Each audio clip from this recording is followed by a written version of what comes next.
মানে মানুষটারে অনেক অনেক অনেক বিশ্বাস করছি, ফ্যামিলির সাথেও যুদ্ধ করছি, ফ্যামিলি বলছি, ফ্যামিলি থেকে অনেক অনেক চাপ সহ্য করছি।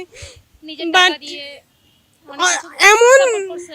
আমি নিজের মায়ের কিনে দেওয়া না ফুল দিয়ে বিক্রি করে সেটাও টাকাটা ওরে দিছে, কিন্তু ছেলেটা এখন অন্য একটা মেয়ের সাথে রিলেশন। বলিস না, আমি তার দোষ দিব না, চাই ভালো থাকুক সুখে থাকুক, বাট এটা ঠিক সেই অবধি মানে অনেক চেষ্টা করছি, পাশে থাকার অনেক চেষ্টা করছি, এমন কোনো পরিস্থিতি ছিল না যে আমি তার পাশে ছিলাম না। সে এখনো বলে যে আমার মতন মেয়ে ভাগ্যের ব্যাপার, বাট আমার কথা যে ফ্যামিলির জন্য যখন তোমার সমস্যা হইতেছে তুমি ফ্যামিলির জন্য ছাড়তেছ, সেটা বলা উচিত ছিল। যখন আমি আমার ফ্যামিলির সাথে তোমার কথা বলাই দিয়েছি, ফ্যামিলির সাথে যুদ্ধ করছি, মায়ের খেয়েছি, তখন ও বলছে, ওর ফ্যামিলি বলছে আমার বিয়ে করবে, বাট ওর ফ্যামিলি যেহেতু রাজি হচ্ছে না, তুমি ফ্যামিলির মতো বিয়ে করো না, আমার ওইটা নিয়ে কোনো অভিযোগ ছিল না। যেহেতু তুমি আমার ফ্যামিলির জন্য ছাড়তেছ, ফ্যামিলির মতো বিয়ে করো, বাট তুমি রিলেশন করে বলতেছো ফ্যামিলির জন্য বিয়ে করতেছো, এটা কোন ধরনের ফাইজলামি?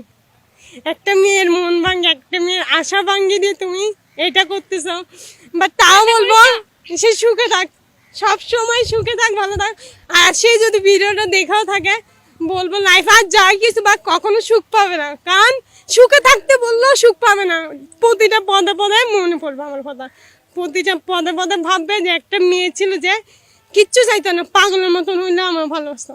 আজকাল যুগের ভাই মেয়ে দেখিয়েন আপনি, কখনো খালি পকেট, একটা খালি পকেটের ছেলে বাসে থাকবেই না, হাজার বললেও থাকবে না। সেখানে আমি তার শূন্য পকেট থেকে আমি তার পাশে ছিলাম, 100টা টাকা পাইলে আমি তার সাথে দেখা করতে যেতাম।